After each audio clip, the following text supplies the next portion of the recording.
Welcome and welcome back to the Flow of Life Tarot. We've got this lovely water flowing in the background, which hopefully you can hear, and lovely flowers, some light and shade. We've had some rain today, so we've got the elements around us. We are going to connect in with messages with the Moonology Oracle, and sorry, I'm just adjusting myself, and there are busy bees working all around. They've just moved on, so I don't want to be disturbing the bees at all in any way. So thank you for being here. Take what resonates, leave the rest.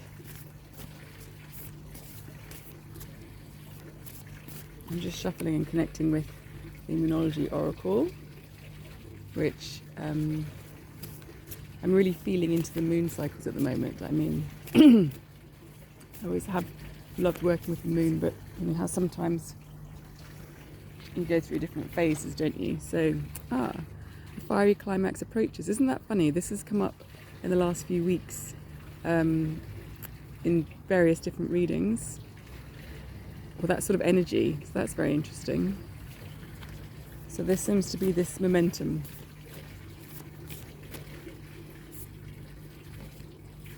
And new moon in Gemini, communication is key. That's come up before. And this, balance practicality and spirituality with moon in Pisces. So we have Aries, Gemini, Pisces. Pisces is the last in the zodiac, Aries is the first, and Gemini is the third, ruler of the third house, ruled by Mercury. It's a sign of communicator. So there's something about communication between our first house self, who we are, how we identify, drives, which is all represented with this first house Aries Mars energy, which is out the gate and go, and our 12th house Neptune ruled Piscean energy of the 12th house is, as with all these archetypes, they're very layered. So it's the subconscious, the unconscious, the collective conscious, our personal shadow, collective shadow. It's sometimes considered the dumping ground of stuff we don't know what to do with, so it could also be like the messy drawer mind, and of course spirituality. And Virgo, Pisces are on the axis together, so they obviously both embody spirituality, as all the signs do, but they've all got layers of archetypes. So obviously Neptune and Pisces is, as it's the final, it's considered that sort of final completion of that spiritual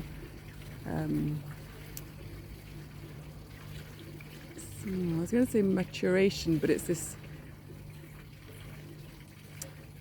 imbued with, but it's also the beginning before the fresh start.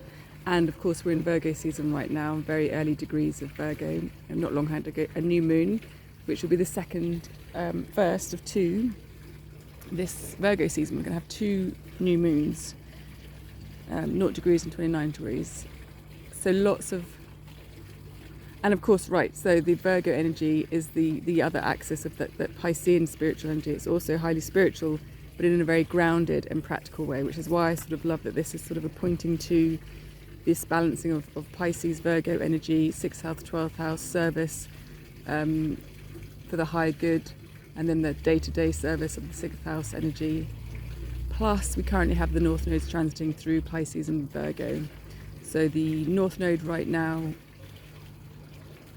yes, it's the North node that's been moving through Pisces for a while now. So we've got South node Virgo. That means the Sun will be coming up to conjunct it. I'm not actually sure the degrees, but I could double check that. So that will be highlighting, with this Virgo season, we are highlighting what we're releasing. That's quite interesting. With the Sun transiting specifically through Virgo, it's bringing a light to that South node energy. So that was a very, I hope you followed the flow of that, because there's lots of different threads and sort of little eddies and side quests with this. But my point being, with all of that, Gemini is the third house, which rules communication. So there is something bridging between these aspects of self. Aries, first house, Mars is all about self and proactivity, and 7th house is other. So there is something balancing between the self, which is the first house, and then all the way around to the 12th house, which is just tucked behind. It's the blind spots of the first house. Just can't quite see it. It's just there in the shadows, literally and metaphorically. So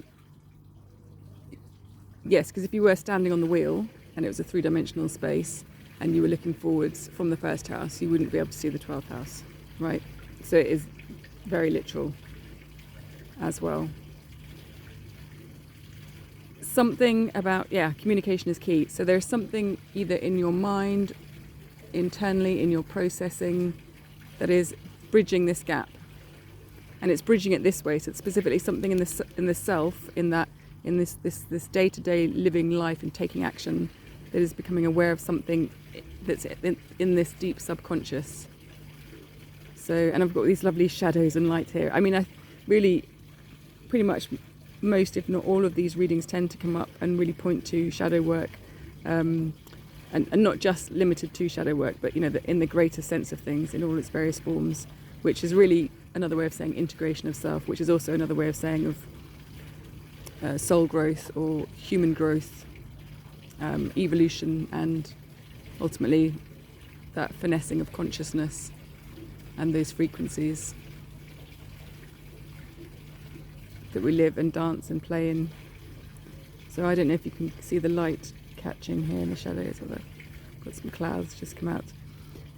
Very interesting. Okay. Bottom of the deck, we have got emotions are running high.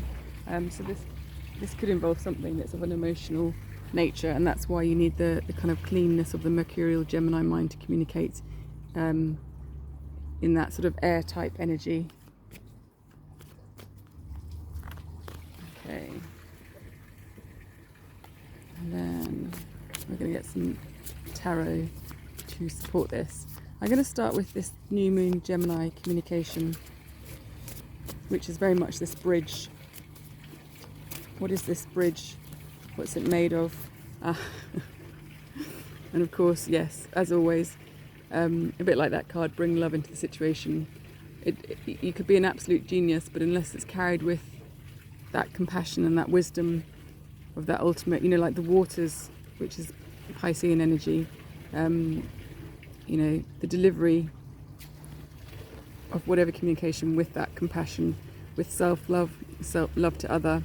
And obviously she has the dove of peace sitting above her head, just actually standing on her head. I don't know if you can see that. God, this smells lovely. Literally crowned with peace. I think that was going to be priest. And of course, yes, Virgo is the priestess energy, that very sacred energy.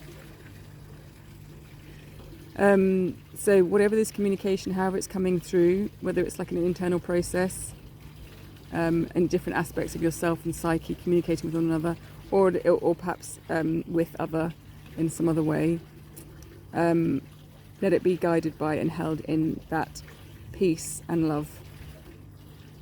And with peace and love we have this unity. Gosh, absolutely beautiful. And I'll read the words. We've got love, relationships, beginnings, repeated around here. And I can see here she's got this sort of, I'm seeing it today as a pearl, so like a pearl of wisdom at her throat, a truth to be spoken, absolutely held in peace and love. I've just got to pause this a sec.